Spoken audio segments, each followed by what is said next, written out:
आप सभी को पता होगा कि मैंने काफ़ी सारे वीडियोस बनाया है स्कॉलरशिप रिलेटेड और उनके चलते काफ़ी सारे लोग मुझे मैसेजेस करके पूछते रहता है। तो हर किसी को मैं रिप्लाई नहीं दे सकता, जिसके चलते मैंने उस दिन एक पोस्ट डाला था अपना फेसबुक पेज और टेलीग्राम चैनल पर। वहाँ पे मैंने कहा था कि मैंने एक गूगल फॉर्म बनाया है जिसको आपको फिल करके सबमिट करना है अगर आपको स्कॉलरशिप रिलेटेड कोई भी इश्यूज़ आ रहा है तो। ठीक है, तो यहाँ पे मुझे काफ़ी कम रेस्पॉन्स देखने को मिला है, सिर्फ 11 रेस्पॉन्स देखने को मिल रहा है, जबकि काफ़ी सारे लोग मुझे मैसेजेस भेजता है और हर किसी को हम रिप्लाई नहीं दे पाता है। ठीक है, तो यहाँ पे हम जल्द से जल्द ये 11 रेस्पॉन्स को हम रिप्लाई करने की कोशिश करते हैं। तो सबसे फर्स्ट यहाँ पे Aadhaar card seeding with bank account, यहाँ पे तो कुछ समझ में नहीं आ रहा है, तो यहाँ पे स्क्रीनशॉट मैंने अटैच करने का भी प्रोविज़न डाल रखा था उस फॉर्म में, तो यहाँ पे स्क्रीनशॉट भी दिया हुआ है, तो स्क्रीनशॉट को हम ओपन करके देखिएगा। ठीक है, तो आप सब भी देख सकते हैं यहाँ पे स्क्रीनशॉट अटैच किया हुआ है। ये जो स्क्रीनशॉट है आधार सीडिंग स्टेटस वाला है। तो यहाँ पे स्कॉलरशिप पोर्टल में यहाँ पे आधार नॉट सीडेड करके लिखा हुआ है, उसके साथ नीचे में आपको स्टेटस में आधार इज इनएक्टिव करके दिखाया गया है। तो अगर आपको कुछ इस प्रकार से दिखाया जा रहा है तो आपको क्या करना चाहिए कि आपको अपना जो आधार कार्ड का जो ऑफिशियल वेबसाइट है वहाँ पे माई आधार करके भी अगर आप सर्च करोगे तो आपको UIDAI का जो ये ऑफिशियल वेबसाइट है वो आपको मिल जाएगा। तो वहाँ पे आप लॉगिन करके वहाँ पे भी आप आधार सीडिंग का स्टेटस चेक कर सकता है। तो वहाँ पे भी आपका इनएक्टिव शो कर रहा है, तो आपको अपना ब्रांच में जाके आधार सीडिंग को एक्टिव करा लेना है या फिर दोबारा से आप आधार सीडिंग वहाँ पे फॉर्म जमा करना है। और अगर आपका ब्रांच से अच्छा रेस्पॉन्स नहीं आ रहा है या फिर उन्हें इतना आइडिया नहीं हो रहा है तो ऐसे कुछ होने से आप जहाँ पे रह रहे हैं उसका नियर बाई कहीं पर भी आपको कस्टमर सर्विस पॉइंट मिलेगा। अभी मार्केट में दुनिया भर का कस्टमर सर्विस पॉइंट मिल जाता है, तो काफ़ी सारे कस्टमर सर्विस पॉइंट में ये सारा चीज़ को भी कर देता है, तो उसमें आप जाके पूछ के आप करता है तो आप वहाँ पे भी करवा सकता है। कोई कस्टमर सर्विस पॉइंट नहीं करेगा, इवन आपका जो ब्रांच में भी काफ़ी सारे एम्प्लॉयज़ होता है जो इसके बारे में पता ही नहीं है उन्हें। ठीक है, तो जिसके चलते आपको बोलेगा कि ये सब चीज़ होता नहीं है ऐसे करके, तो आप near by customer service point में भी कोई करता है तो उन्हें आप पूछताछ करके आप वहाँ पे कर सकता है। ठीक है, तो आप इसको एक बार आधार कार्ड का ऑफिशियल वेबसाइट में जाके एक बार आप वहाँ पे लॉगिन करके चेक कर लीजिए, तो वहाँ पे भी इनएक्टिव है। तो आप बैंक में एक बार जाके कोशिश करो कि आप वहाँ पे अपना ब्रांच में जाके आधार सीडिंग को एक्टिव कराने के लिए। अगर आपका ब्रांच से अच्छा रेस्पॉन्स नहीं आने से आप नियर बाई कोई भी कस्टमर सर्विस पॉइंट पे भी जा सकते हैं। तो हर कोई करेगा बोल के नहीं है, लेकिन कुछ कस्टमर सर्विस पॉइंट भी ये चीज़ को करता है, जो जानता है वो करता है। ठीक है, तो दूसरा सवाल आप यहाँ पे देख सकते हैं, I have seeded my Aadhaar but still it's showing inactive. ठीक है, तो यहाँ पे सबसे पहला बात आपको ये क्लियर होना चाहिए कि आपका आधार सीडिंग दूसरा चीज़ है और आधार लिंकिंग दूसरा चीज़ है। ठीक है, तो आधार कार्ड को लिंक आप काफ़ी सारे अकाउंट में आप लिंक कर सकता है और आधार सीडिंग को बस आप एक ही बैंक अकाउंट में सीडिंग कर सकता है। ठीक है, तो मान लो कि आपका पास SBI का अकाउंट है, कैनरा बैंक में अकाउंट है, तो बड़ौदा बैंक में अकाउंट है, तो 3 अकाउंट हो गया, 3 ब्रांच में 3 अलग अलग अकाउंट हो गया। तो उसमें क्या कर सकता है कि आप आधार कार्ड को लिंक कर सकते हैं तीनों बैंक अकाउंट में। ठीक है, लेकिन सीडिंग आप उनमें से किसी एक बैंक में ही आप आधार सीडिंग को कर सकता है। ठीक है, तो तीनों में आप सीडिंग नहीं कर सकते। तो ये चीज़ को आप क्लियर हो जाओ, उसके बाद आपका अगर आधार लिंक किया है बोलने से वो सीडिंग में नहीं आता है। ठीक है, तो सीडिंग वाला को आप एक बार ये कर लीजिए, ब्रांच में देख के सीडिंग जो इनएक्टिव है तो उसको एक्टिव करवा लीजिए, या फिर आप आधार कार्ड का जो ऑफिशियल वेबसाइट है वहाँ पे विजिट करके वहाँ पे लॉगिन करके भी चेक करके देखिए। चलो फिर नेक्स्ट सवाल में आपको यहाँ पे 2 सवाल देखने को मिलेगा। ये जो इसका सिर्फ सवाल नहीं होगा, काफ़ी सारे लोगों के मन में भी ये सवाल होता होगा, तो अगर आपके पास भी ये सवाल है तो आप भी मेरा बात को ध्यान से सुन सकता है। ठीक है, तो यहाँ पे पहला सवाल ये है कि आधार सीडिंग ऑलरेडी हो चुका है और SBI का वेबसाइट और जो आधार कार्ड का ऑफिशियल वेबसाइट वहाँ पे भी एक्टिव शो कर रहा है, लेकिन NSP पोर्टल में नहीं कर रहे हैं। ठीक है, तो ऐसे है तो अगर आपका NSP में शो नहीं कर रहा है तो आपको चिंता करने की कोई ज़रूरी नहीं है।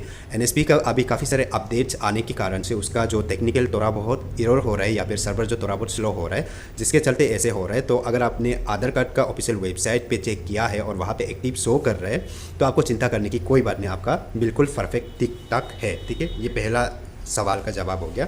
दूसरा, ये जो आपका जो इनकम सर्टिफिकेट CO से इशू किया वाला है तो आपका रिजेक्ट नहीं होगा। ठीक है, CO से इशू करने वाला इनकम सर्टिफिकेट रिजेक्ट नहीं होगा।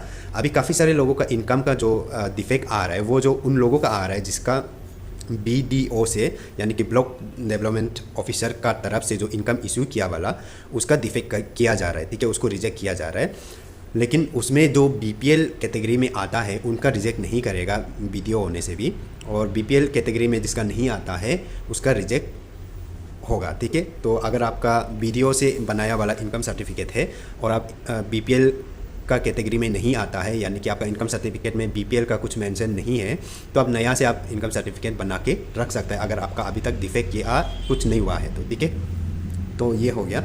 अभी हम दूसरा फिर देखते हैं, दूसरा रेस्पॉन्स में। तो यहाँ पे आप देख सकते हैं कि शोइंग डिफेक्टिव बाय सिस्टम, तो यहाँ पे स्क्रीनशॉट अटैच है, स्क्रीनशॉट देख लेगा। चलिए, तो यहाँ पे आप अपना स्क्रीनशॉट को यहाँ देख सकते हैं। यहाँ पे आपका एप्लीकेशन आईडी को शो किया गया है और यहाँ पे इस mark as defective by the system, please log in the portal to resubmit application.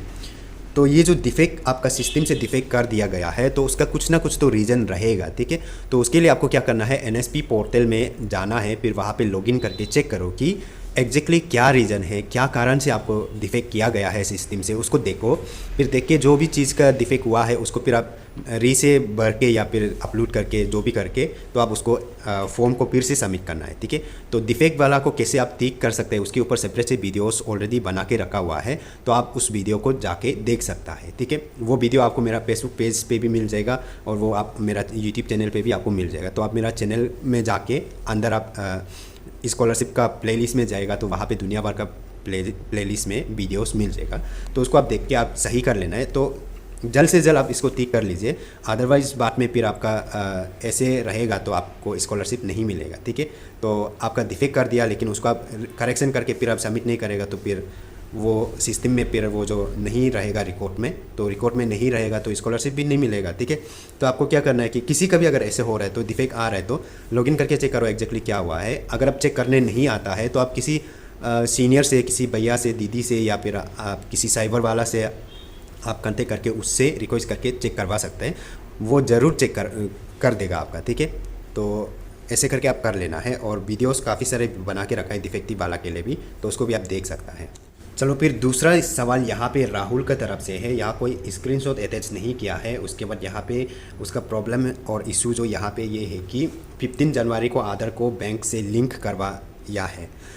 देखो, आपको फिर से मैं बता दूँ, जो भी इस वीडियो को देख रहा है फिर से बता दूँ, आधार लिंक करना और आधार सीडिंग करना दोनों में फ़र्क होता है, दोनों अलग अलग चीज़ है। ठीक है, तो आधार सीडिंग अलग है, आधार लिंक अलग है। ठीक है, तो आधार लिंकिंग और आधार सीडिंग में फ़र्क होता है, तो आप लिंक में कंफ्यूज मत हो। लिंक तो आप कोई भी बैंक अकाउंट आपका पास है तो सब में लिंक करवा सकता है, लेकिन सीडिंग जो किसी एक बैंक में ही कर सकता है, तो उसको आप अगर आपका आधार को लिंक किया है तो आपका सीडिंग में वो जो शो नहीं करेगा। ठीक है, और सीडिंग किया है बोलने से तो एनएसपी में अगर आपका शो नहीं हो रहा है तो आप आधार कार्ड का ऑफिशियल वेबसाइट में जाके वहाँ पे आप लॉगिन करके चेक करिए, और आधार कार्ड का ऑफिशियल वेबसाइट में जो शो करेगा उसी को आप फाइनल मान के चलिए। क्योंकि अभी एनएसपी में क्या है कि टेक्निकल एरर्स और सर्वर डाउन वगैरह काफ़ी सारे इश्यूज जो आ रहे हैं, क्योंकि अभी एनएसपी में काफ़ी सारे अपडेट्स आपने देखा ही होगा, इस बार इतना सारा नया नया अपडेट्स लाया है, जिसके चलते ये सब चीज़ जो इशू आ रहा है। तो आप आधार कार्ड का ऑफिशियल वेबसाइट में जाके लॉगिन करके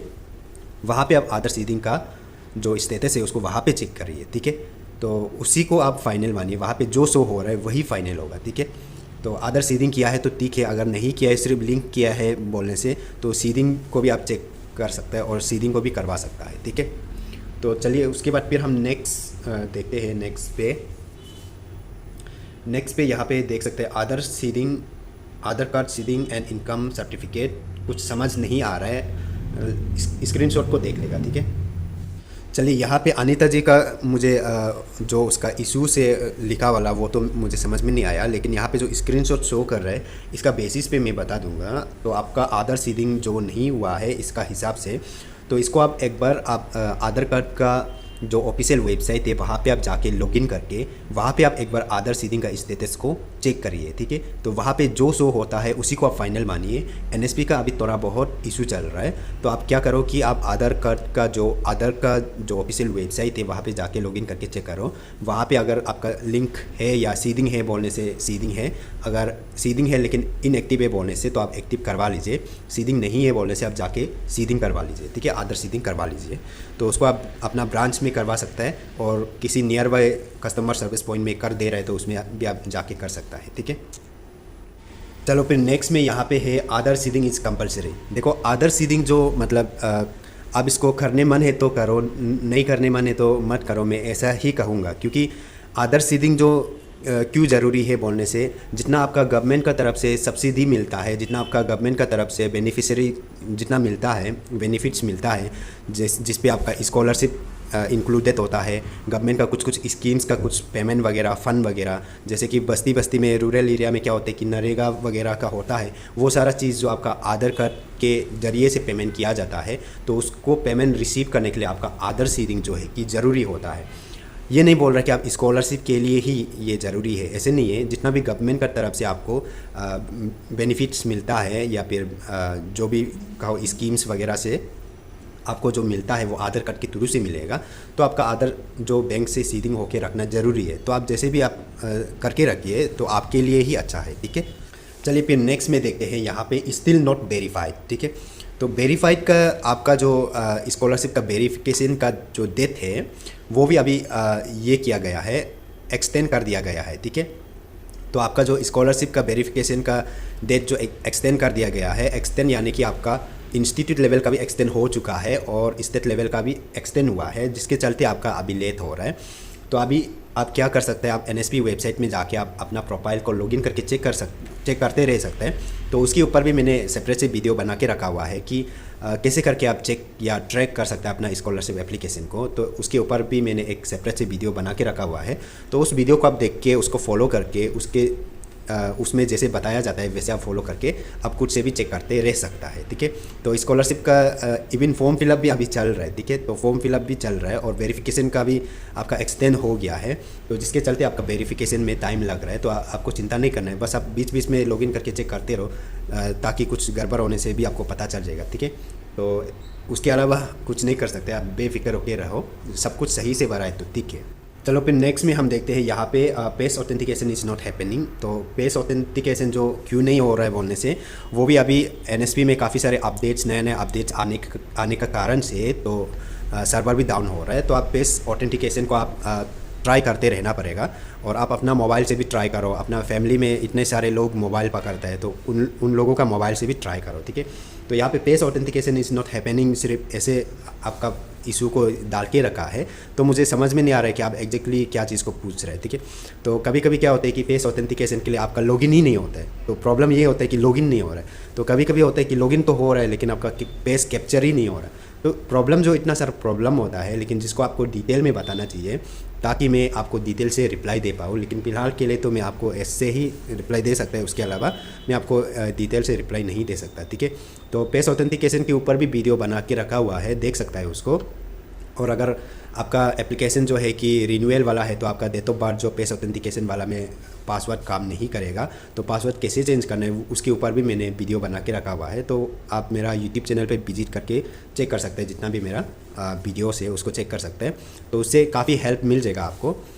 तो इतना ही है, आपने डिटेल से पूछा नहीं, प्रॉब्लम को बताया नहीं, तो मैं डिटेल से नहीं बता पाऊँगा, ठीक है। चलो फिर सेकेंड लास्ट हो गया यहाँ पे। देखो, अब आपका जो अकाउंट है वो अगर आपका होम ब्रांच से आपका किसी दूसरा ब्रांच में ट्रांसफ़र हो जाता है तो उससे कोई इशू नहीं होता है, ठीक है। तो उससे इतना इशू तो नहीं होता है। आपका अकाउंट ट्रांसफ़र हो जाने से भी अकाउंट नंबर तो वही सेम रहता है, आपका जो CIF नंबर वही सेम रहता है। तो अकाउंट को आप सही सलामत ट्रांसफ़र करके आप वहाँ पे एक बार KYC कंप्लीट कर लीजिए, ठीक है। तो आपका अकाउंट जो दूसरा ब्रांच में ट्रांसफ़र हो गया तो उसमें एक बार आप KYC कंप्लीट कर लीजिए ताकि कोई इशू ना आए। और यहाँ पे आपका बैंक को ट्रांसफ़र के चलते कुछ प्रॉब्लम तो नहीं आना चाहिए, ट्रांजैक्शन में तो कोई प्रॉब्लम नहीं आना चाहिए। और आधार कार्ड आपका बैंक अकाउंट से सही सलामत से सीडिंग वगैरह होना चाहिए, एक्टिव होना चाहिए, तो उतना ही है। उसके बाद तो कोई इशू नहीं आने वाला, ठीक है। आपका आधार कार्ड और बैंक अकाउंट सही से सीडिंग है और आपका बैंक अकाउंट रनिंग में है बोलने से कोई इशू नहीं आएगा, ठीक है। तो आप चिंता नहीं करना है, कोई इशू नहीं होगा। तो चलिए यहाँ पे लास्ट सवाल है रोशनी जी की तरफ से। तो पेज ऑथेंटिकेशन के बारे में ही ये पूछा गया है। पेज ऑथेंटिकेशन का मैंने ऑलरेडी सेपरेट से वीडियो बना के रखा हुआ है, तो उसको आप देख लीजिए। और पेज ऑथेंटिकेशन जो करना ज़रूरी है, और ज़रूरी बोल के मतलब अगर कोई इस बार मिस हो भी जाता है तो भी ये मेरा खुद का मतलब हिसाब से बोल रहा है, मेरा खुद का हिसाब से। अगर अभी फेस ऑथेंटिकेशन वाला जो नया नया से आया है, तो ये साल मिस भी हो जाते हैं बोलने से इतना इशू तो नहीं आना चाहिए। आपका अकाउंट और आधार कार्ड सब कुछ फॉर्म सब कुछ सही होने से हो जाना चाहिए, लेकिन फेस वाला ऑथेंटिकेशन को आप करने की कोशिश करो, ठीक है। इन केस बाद में फिर प्रॉब्लम आने से फिर नहीं होता है, तो प्रॉब्लम आने से पहले उसको सॉल्व करने में ही उसी में मतलब अच्छा होता है। तो आप कोशिश करो कि मतलब जैसे भी करने के लिए ज़रूरी नेसेसरी तो है, हम ऐसे बोलेगा नेसेसरी है बोलेगा, लेकिन अगर कोई छूट भी जाता है पेस वाला को, लेकिन उसको भी कंसीडर कर देना चाहिए, मतलब कर देना चाहिए बोल रहा है। अभी फिर मेरा बात को सुन के फिर आप लोग ऐसे मत बोलो कि फेस ऑथेंटिकेशन नहीं करने से भी कोई बात नहीं है, मतलब आराम से हो जाएगा, कुछ इशू नहीं है, कोई प्रॉब्लम नहीं आएगा, ऐसे फिर आप बोलने मत लग जाओ या फिर ऐसे समझने मत लग जाओ। हम बस बोल रहे हैं कि फेस ऑथेंटिकेशन जो है कि हाँ ज़रूरी है, आपको करना है और फेस ऑथेंटिकेशन करना ज़रूरी है, लेकिन कुछ भी हो के मतलब कोई भी प्रॉब्लम के कारण अगर फेस ऑथेंटिकेशन मिस हो जाता है इस साल के लिए, मतलब ये समय के लिए, तो उसको कंसीडर कर देना चाहिए। ये मतलब मेरा खुद का व्यू है, तो इस मेरा खुद का व्यू तो हम बस ऐसे ही रख रहे हैं, तो ज़रूरी नहीं है कि हम जैसे व्यू रख रहे हैं वैसे ही मतलब हायर अथॉरिटीज़ लोग करेगा बोल के, ऐसे तो नहीं है। तो आपने काफ़ी सारे ट्राई किया है, तो उसको आप अपना मोबाइल से नहीं हो रहा है तो दूसरा मोबाइल से भी ट्राई करो, ठीक है। तो आपका फेल हो रहा है तो वही है, आपका जो टेक्निकल एरर हो रहा है, आपका सर्वर डाउन हो रहा है, जो वो NSP वाला वो वेबसाइट में भी सर्वर स्लो हो रहा है और वो एप्लीकेशन में भी सर्वर स्लो हो रहा है। तो आप क्या करो कि ट्राई करते रह सकते हैं, वही आपका एक ऑप्शन है। और आपका घर में काफ़ी सारे लोग आजकल मोबाइल पकड़ते हैं, इवन बच्चा लोग मोबाइल पकड़ते हैं, तो सबके मोबाइल से आप ट्राई करो, ठीक है। तो बस ट्राई करते रहो, अगर नहीं हो, ट्राई करते रहने के बाद भी अगर बाद में नहीं होता है बोलने से भी मेरा हिसाब से मतलब मेरा खुद का व्यू है कि कंसिडर कर देना चाहिए बाकी सब ठीक होने से। तो इतना ही है, उसके बाद तो और कुछ ज़्यादा तो नहीं है, सिर्फ 11 रेस्पॉन्स आया था, तो वही 11 रेस्पॉन्स को मैंने रिप्लाई कर दिया है। और मैं आशा करूँगा कि आप लोगों का मतलब जितना सवाल था, जितना कन्फ्यूजन या फिर कोई भी इशू था, उसको मैं अच्छा से बता पाया, मतलब आइडिया अच्छा से दे पाया है, ऐसे मैं विश्वास करूँगा। तो इस वीडियो को आप आगे भी शेयर कर सकते हैं, और आपका जैसे सेम इशू वाला भी काफ़ी सारे लोग होता होगा, और आप मेरा फेसबुक पेज है उसको आप फॉलो कर सकता है, काफ़ी सारे आपको इन्फॉर्मेटिव चीज़ मैं शेयर करता रहता हूँ। उसके बाद आप मेरा यूट्यूब चैनल है उसको आप सब्सक्राइब करके वहाँ पे भी मुझे फॉलो कर सकते हैं, तो मैं काफ़ी सारी इन्फॉर्मेटिव वाला चीज़ डालता रहता है, शेयर करते रहता है, तो उसको आप मिस ना हो। उसके बाद आप मेरा टेलीग्राम चैनल को ज्वाइन करके रख सकते हैं, और टेलीग्राम चैनल में ज्वाइन करके रखने से वहाँ पे भी मैं काफ़ी अपडेट्स देता हूँ। तो बाकी तो आप समझदार है, तो आज के लिए इतना।